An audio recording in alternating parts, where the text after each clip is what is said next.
Halo Sobat STMJ yang terkasih, jumpa kembali dalam program STMJ. Di sini saya, Romo Udit, akan menemani Anda dalam program ini, yaitu program Sobat Bertanya dan Romo Menjawab.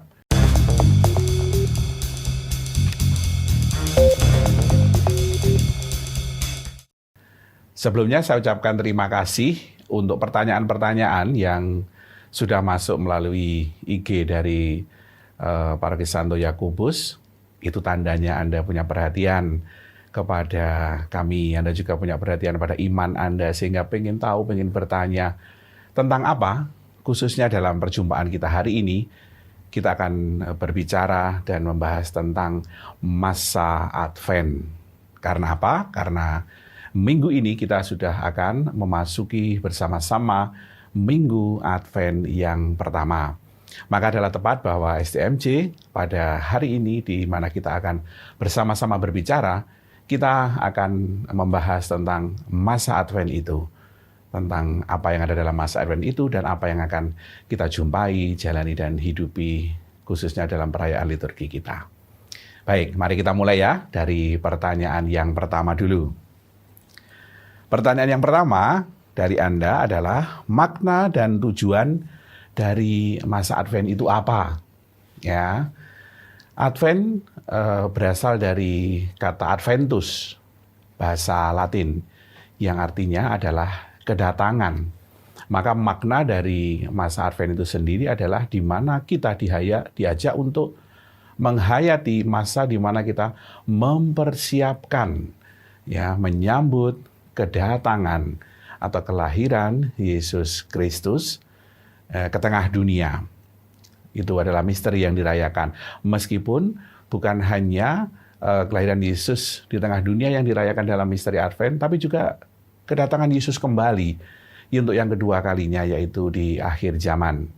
Dua itu yang akan kita hayati nantinya di dalam seputar bacaan, di dalam Minggu Advent yang pertama dan kedua, maupun yang ketiga dan keempat. Sekali lagi, dalam masa Advent ini kita umat Katolik dimanapun berada diajak untuk menghayati sebuah peristiwa atau penghayatan akan kedatangan atau kelahiran Yesus Kristus di tengah dunia. Itu maknanya.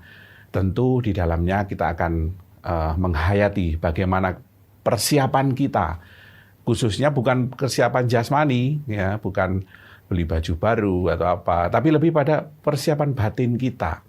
Semangat kita untuk menyambut Kristus itu dengan cara apa? Ya, dengan kerendahan hati, dengan olah rohani, dengan bentuk-bentuk perbuatan amal kasih, dan seterusnya. Pendalaman Advent itu semua adalah bentuk-bentuk cara kita menghayati makna dari Advent itu sebagai kedatangan. Masa persiapan kedatangan Yesus sendiri. Demikian ya, itu untuk pertanyaan yang pertama. Kita lihat pertanyaan yang kedua, tentang warna ungu. Apa makna warna ungu di dalam Advent? Ya, saudara-saudari, Sobat STMJ yang terkasih, memang nanti dalam masa Advent ini, warna ungu akan dominan digunakan khususnya di dalam perayaan liturgi gereja, di mana mulai dari pakaian imam, kemudian mesdinar, kemudian lilin yang akan digunakan, termasuk di dalam lingkaran Advent itu juga lilin yang digunakan adalah warna ungu. Maka baik untuk bertanya, kira-kira mengapa ya kok warna ungu itu menjadi warna yang dominan dalam masa Advent? Karena warna ungu di dalam liturgi gereja kita menggambarkan atau ada makna di dalamnya adalah sebuah pengharapan, bermakna penantian, bermakna kerendahan hati, termasuk juga di dalamnya ada makna pertobatan. Nah, di sini sangat pas, sangat relevan dan cocok dengan situasi di mana misteri Advent sendiri yang kita rayakan adalah misteri di mana kita menyiapkan, mengharap, ya, akan kedatangan Tuhan Yesus. Sehingga dalam misteri penghayatan itu yang kita gunakan adalah warna ungu. Warna yang menunjukkan bahwa kita menghayatinya dalam semangat kerendahan hati, semangat untuk menantikan kedatangan itu, termasuk juga di dalamnya bagaimana batin kita, hidup kita, itu juga menyambut kedatangan itu secara diresapi dengan semangat pertobatan. Maka dari itu, warna ungu itu juga yang akan menandakan bagaimana umat Katolik itu dengan sungguh-sungguh merayakan sebuah peristiwa persiapan akan kelahiran Kristus di tengah dunia. Jadi itu warna ungu yang kita akan banyak lihat di dalam liturgi gereja selama masa Advent nanti, dan itu pula lah yang terkandung makna di dalamnya. Begitu. Kemudian yang selanjutnya, bagaimana sejarah dan makna Corona Advent? Bentuknya apakah selalu bulat? Ya. Corona Advent apakah harus menggunakan daun cemara? Ya. Mungkin selama ini kita di gereja-gereja sudah mengikuti setiap Advent ada yang namanya Corona Advent. Dan kita juga mengikuti bagaimana Corona itu bentuknya bulat, tersusun dengan daun-daunan berwarna hijau. Lalu mulai minggu pertama dinyalakan, minggu kedua Advent dinyalakan, sampai dengan minggu yang keempat dinyalakan semuanya. Tapi hari ini ada sebuah pertanyaan yang membuat kita memang penasaran, pengen tahu sih ada apa sebenarnya di balik bentuknya itu, apakah ada maknanya. Yang pertama, bahwa Corona Advent ini melambangkan bagaimana penantian kita akan kelahiran Kristus itu yang sungguh-sungguh kita hayati secara berkesinambungan. Mulai dari, kan di situ ada 4 lilin nih, 3 lilin berwarna ungu, lalu 1 lilin berwarna merah muda. 2 lilin yang pertama berwarna ungu, yang keempat juga berwarna ungu, sementara yang ketiga berwarna merah muda. Tadi sudah saya jelaskan soal warna ungu, menggambarkan soal pengharapan, soal kerendahan hati dan penantian kita. Dan dalam peristiwa Advent, penantian itu adalah penantian akan kelahiran Kristus sendiri. Nah, di dalam 4 lilin itu disusun secara melingkar dalam namanya lingkaran Advent. Yang namanya lingkaran Advent kan memang lingkaran ya. Kalau ada pertanyaan, Romo boleh nggak misalkan bentuknya itu kotak atau pesagi begitu. Ini bukan masalah boleh dan tidak boleh ya, tetapi bahwa ada arti tersendiri karena lingkaran itu menunjukkan suatu kesinambungan yang terus-menerus, menunjukkan bagaimana hidup yang dibawa oleh Kristus itu adalah kehidupan yang berkesinambungan, yang terus-menerus, tidak ada ujung dan akhirnya. Nah, maka bentuknya itu adalah sebuah lingkaran, sebuah penghayatan akan misteri cinta Tuhan yang kita hayati terus-menerus, tiada putusnya. Maka bentuk itu adalah lingkaran. Bentuk yang pantas, bentuk yang baik, sesuai dengan maknanya tadi tentunya ya. Lalu juga ada pertanyaan seputar itu, misalkan mengapa dialasi dengan daun hijau? Daun hijau itu juga ada makna, ya maknanya adalah bahwa Kristus membawa kehidupan. Warna hijau itu adalah warna yang melambangkan kehidupan. Pohon, tanaman itu kalau warnanya hijau di musim kemarau kadang kering, musim penghujan kemudian tumbuh, warna hijau itu melambangkan kehidupan. Dan demikianlah Kristus. Membawa kehidupan itu kepada kita. Membawa kehidupan, membawa bukan hanya kehidupan sekarang, tapi juga kehidupan abadi. Keselamatan yang kekal, yang Allah janjikan melalui Yesus sendiri. Maka ini warnanya hijau. Lalu juga ada muncul pertanyaan dikembangkan, misalkan warna hijau kan bisa daun yang lain, Romo. Tidak harus yang selama ini dipakai, yaitu daun cemara, begitu ya. Ya, yang lazim adalah daun cemara. Ya, yang warna hijaunya, kemudian kalau daun cemara itu bisa awet, dipakai untuk cukup lama, tidak kemudian kering. Lain mungkin kalau dengan daun daun pisang. Kalau daun pisang mungkin baru 1 minggu sudah meluntung menjadi kering, menjadi layu. Ya. Kalau cemara cenderung untuk tahan lama, dan yang lazim dipakai oleh kita memang adalah cemara itu sendiri. Nah, itulah Corona Advent, lingkaran Advent yang secara warna lilinnya yang dinyalakan mulai dari minggu pertama dan kedua, warna ungu melambangkan penantian kita, pengharapan. Ya, lalu minggu ketiga akan dinyalakan di dalam lilin yang warnanya merah muda atau pink gitu ya. Berbeda sendiri, di minggu ketiga ini sering disebut sebagai minggu Gaudete, yang artinya minggu sukacita. Sukacita atas apa? Ya sukacita bahwa penantian kita sudah dekat nih dengan hari raya kelahiran itu, dengan Natal itu. Semakin mendekat kepada hari raya itu, maka sukacita itu terjadi. Sukacita itu meluap, sukacita itu berkembang, dan disitulah kemudian warna pink itu ditampilkan dalam warna liturgi pada minggu yang ketiga itu. Ya, ini seputar pertanyaan dan pemahaman kita tentang apa itu corona, bagaimana bentuknya, warnanya, lalu menyimpan makna apa itu untuk kita, begitu ya. Ya, kemudian bagaimana soal dekorasi gereja yang baik saat Advent, meriah atau sederhana? Baik, karena kita bentuknya adalah penghayatan untuk mempersiapkan sebuah penantian untuk sebuah peristiwa besar, ya, sebuah pengharapan untuk sebuah peristiwa besar di Natal nanti, maka penghayatan di dalam masa persiapan ini tentu yang baik adalah sederhana. Ya, meskipun tetap ada dekorasi, tetapi sederhana.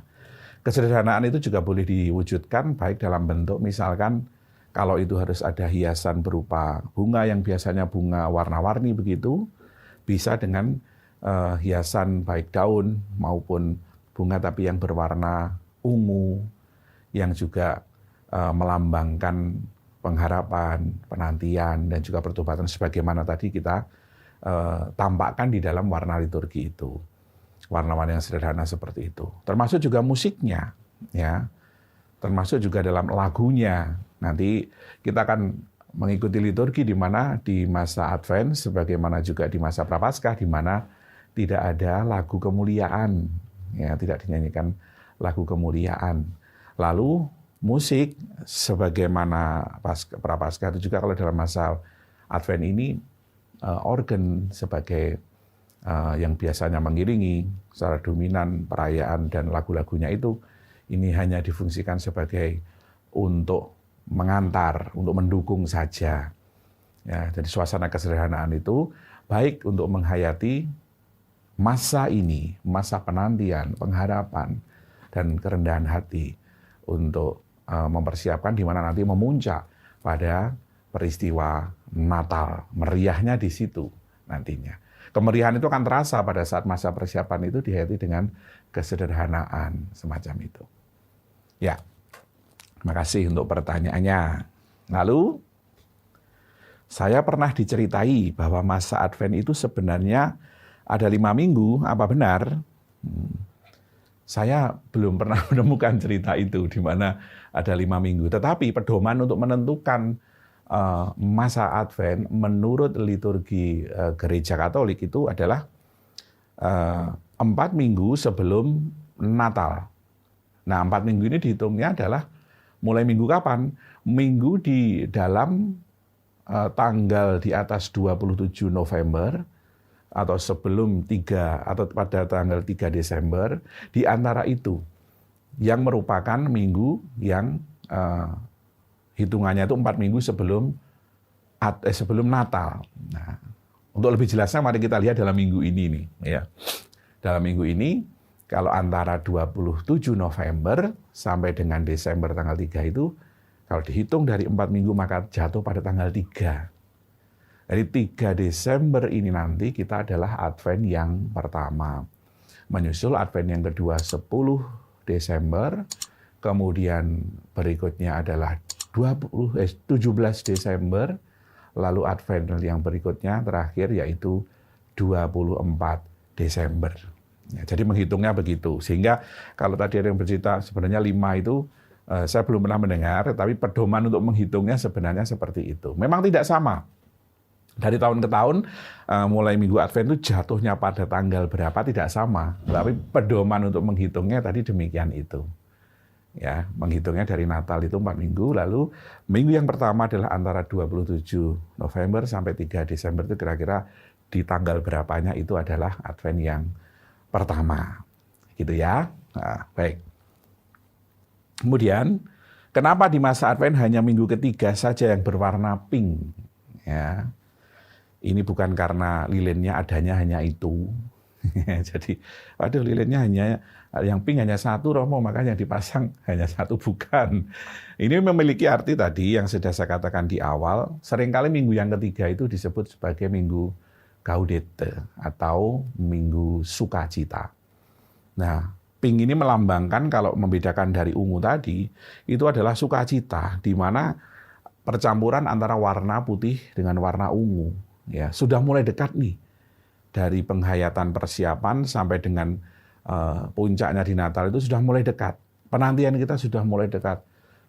Pengharapan kita sudah mulai terwujud nyata dan mulai terasa, maka warna pink itu diwujudkan di dalam lilin yang dinyalakan pada minggu yang ketiga. Maka kalau pertanyaannya mengapa hanya minggu ketiga? Lah nanti kalau semuanya pink itu tidak ada nuansa mendekat, itu tidak ada, semua sudah dekat semua. Ada liturgi ini kan mengatakan dari bacaan yang pertama di minggu pertama dan minggu kedua itu tentang akhir zaman. Ya, bacaannya yang kita renungkan dalam misteri Ekaristi hari itu, minggu itu, 2 minggu itu adalah itu. Kemudian mulai minggu ketiga dalam minggu Gaudete itu adalah kedatangan Kristus yang semakin nyata. Nah, minggu yang keempat, peran Maria dimunculkan sebagai Ibu Yesus yang mengandung. Ini semakin nyata. Dan kemudian di Natal terjadilah penghayatan akan kelahiran itu. Ya, jadi satu warna pink sekali lagi menunjukkan sebuah situasi gembira, sukacita, karena penantiannya itu sudah mulai terwujud, kelihatan dan dirasakan. Itu. Oke? Oke. Masa Prapaskah identik dengan pantang dan puasa. Lalu di masa Advent identik dengan apa? Ya. Apa ya kira-kira? Oh ini, satu yang khas yang memang selalu ada dalam Advent itu adalah yang tadi kita bahas di pertama, yaitu soal Corona Advent itu atau lingkaran Advent itu. Di mana di dalam setiap lingkungan, yaitu kelompok umat paling kecil, wilayah, lalu lingkungan, itu diadakan yang namanya pendalaman Advent, yang bahannya sudah disiapkan. Keuskupan Surabaya sendiri sudah menyiapkan bahan untuk pendalaman Advent itu, bahkan mulai dari kelompok usia biak, rekat, OMK, dengan umat pada umumnya itu sudah disiapkan materinya dan sudah diadakan pembinaan untuk sosialisasinya, sehingga nanti para pembimbing atau pendamping di setiap wilayah dan kelompok-kelompok kategorial itu sudah siap untuk nantinya mengikuti dan menjalankan pendalaman Advent.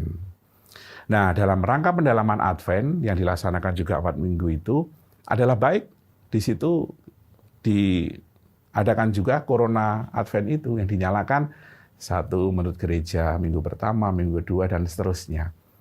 Jadi Corona Advent itu tidak hanya di gereja, tetapi juga boleh di rumah-rumah pun boleh. Saat keluarga itu pengen menghayatinya dalam peristiwa doa mereka. Ya, maka kalau pertanyaannya adalah apa yang identik dengan Advent, yaitu pendalaman Advent dengan adanya Corona Advent itu menunjukkan peristiwa pengharapan dan penantian dari mulai minggu pertama, kedua, dan ketiga. Ya, lalu juga baik diadakan yang namanya aksi-aksi sosial, ya, mewujudkan perbuatan-perbuatan baik di tengah masyarakat dan umat dalam rangka mempersiapkan kelahiran Kristus secara baik dalam rohani kita, batin kita. Baik di antara para umat itu digalakkan sikap untuk berbagi, lalu juga berdonasi, aksi sosial, dan sebagainya. Ya, itu yang identik dari Advent. Kemudian tahun ini setelah Minggu Advent keempat langsung Vigili Natal. Harus datang misanya bagaimana? Apa boleh datang salah satu saja? Ini pertanyaan yang menarik praktis ya. Nah, memang untuk tahun ini khas dalam arti Minggu keempat Advent itu terasa pendek sekali. Karena apa?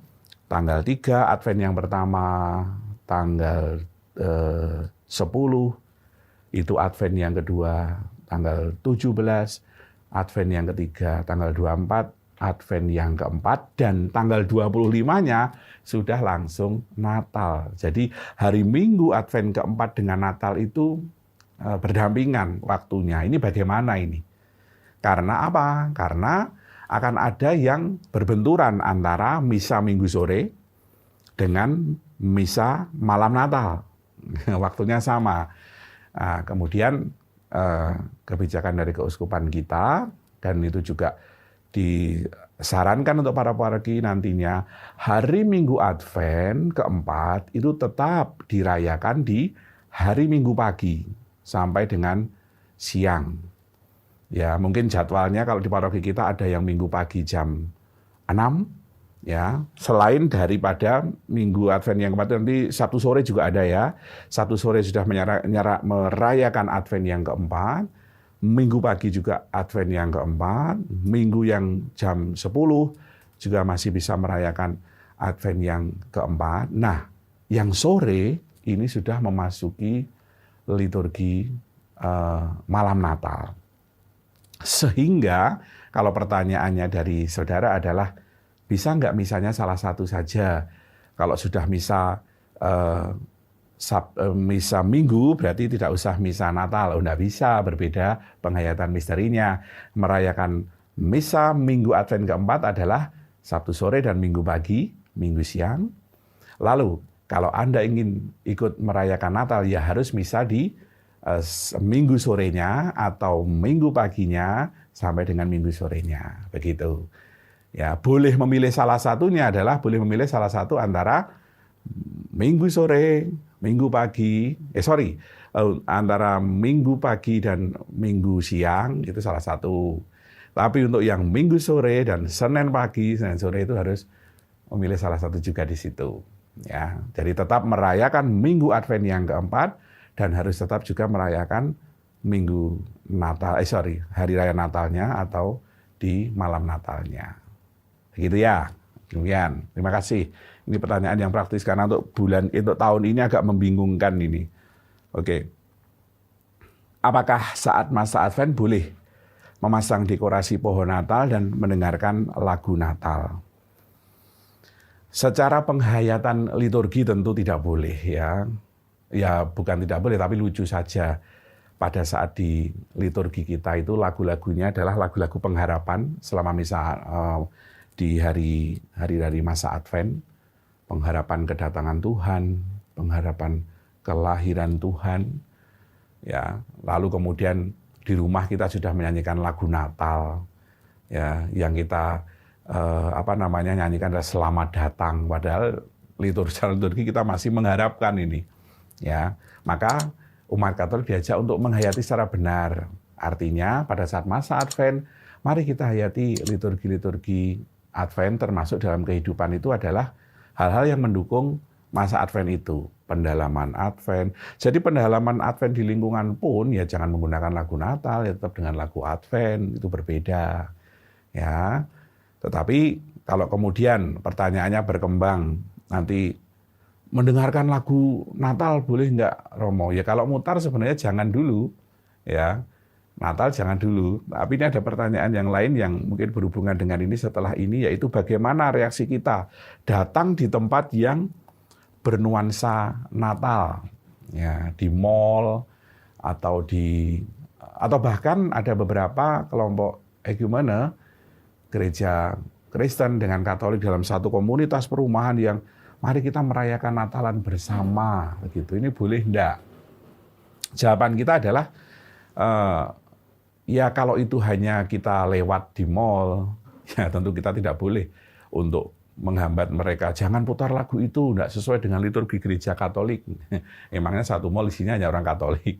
Ya tentu kita ya membiarkan, tidak apa-apa. Ya lagu-lagu itu mereka putar, ya sebagai sebuah kemeriahan, bukan sebagai sebuah penghayatan atas liturgi dan misteri Advent. Ya, kita mendengar itu tidak berdosa. Ya, kemudian bahkan di situ lalu kemudian kita duduk dan mendengar, ya tidak berdosa, memang bukan kehendak kita. Tetapi ya pada saat sesuatu itu bisa kita persiapkan bersama, misalkan Natalan di perumahan ini, ekumene bersama dengan kelompok Kristen, lalu memintanya Natalan bersama di tanggal 17 Desember, 20 Desember, boleh nggak Romo? Ya, kita tentu sebenarnya tidak baik, ya tidak layaklah kita merayakan Natal pada masa Paskah, pada masa Advent. Maka lebih baik panitianya berbicara bersama, ya.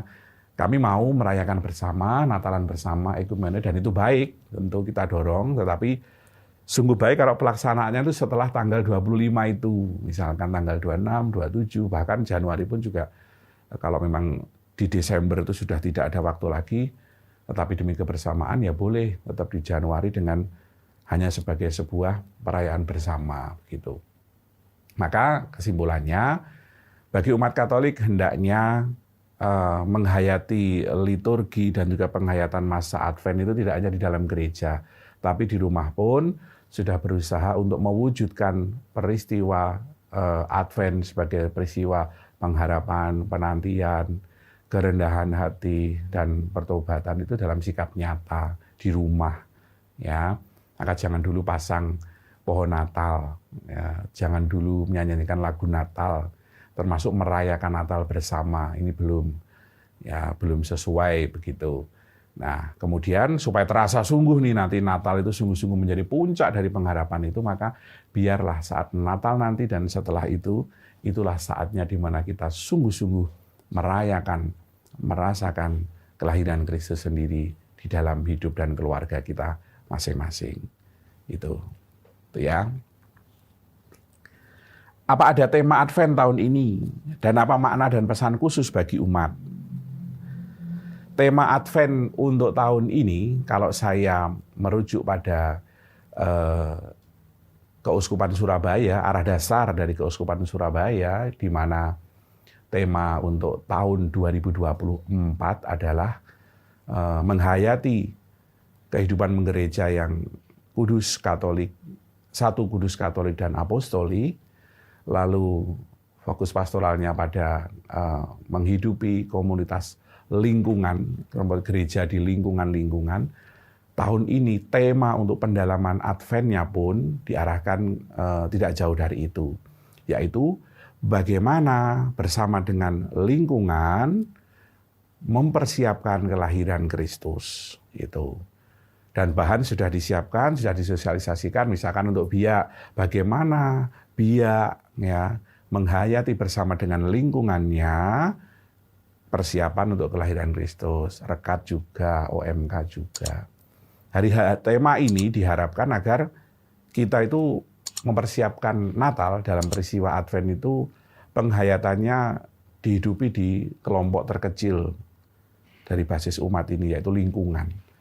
Jangan sampai kita hidup hanya dalam kemeriahan di dalam gedung gereja secara bersama-sama saja, tetapi bagaimana lingkungan terkecil kita ini? Sudahkah kita bersatu dengan mereka, menjadi bagian dari kelompok umat Katolik di lingkungan itu, terlibat, ya, saling anjang sana, kemudian saling kerjasama untuk melakukan aksi sosial misalkan, sejauh mana ada komunikasi. Nah, maka dari kelompok lingkungan itu alangkah baiknya diadakan yang namanya doa bersama. Mau ada lingkaran Advent tadi yang di lingkungan-lingkungan, lalu ada doa bersama dan lingkungan itu. Bahkan aksi konkretnya untuk Advent ini apa, itu juga diinisiasi di dalam kelompok terkecil itu, yaitu lingkungan. Ya, tema ini sudah ada, yaitu bersama dengan lingkungan mempersiapkan kelahiran Tuhan Yesus. Itu tema yang ada. Lalu pesan khusus, ya, pesan khusus bagi umat. Ini apa ya pesan khusus bagi umat? Kesimpulan dan pesan Romo bagi umat di masa Advent ini. Oke, baik. Karena temanya adalah bersama dengan lingkungan, ya, kita mempersiapkan kelahiran Kristus, maka mari bersama-sama kita melihat lingkungan sekitar kita terdekat. Sebagai umat Katolik, sudahkah saya menjadi bagian dari lingkunganku, yaitu umat Katolik di mana saya hidup bersama? Satu, apakah saya sudah menjadi bagian dari lingkungan itu? Menjadi bagian mungkin baru tempatnya, bahwa saya hidup di satu perumahan, hidup di satu RT, RW dengan umat Katolik bersama di situ. Tapi apakah saya sudah mengambil bagian di dalam kegiatan mereka?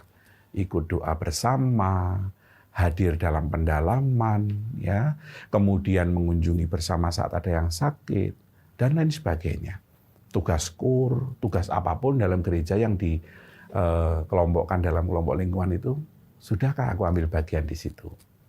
Nah, kalau sudah begitu, maka mari kita mempersiapkan kelahiran Kristus dalam dan bersama dengan mereka itu, yaitu sesama kita yang Katolik di sekitar itu, untuk membangun sebuah niat bersama. Hal apa yang bisa kita wujudkan yang kemudian aksinya keluar. Keluar itu artinya bukan hanya untuk kita sebagai umat Katolik saja, tetapi ada misi keluar. Bagaimana Natal ini bisa membawa bagi kita nantinya hal-hal baik yang boleh kita wujudkan di tengah umat yang lain. Ya, prosesnya sekali lagi, saya sadar saya bagian dari lingkungan. Ya, saya tahu saya menjadi bagian dari lingkungan.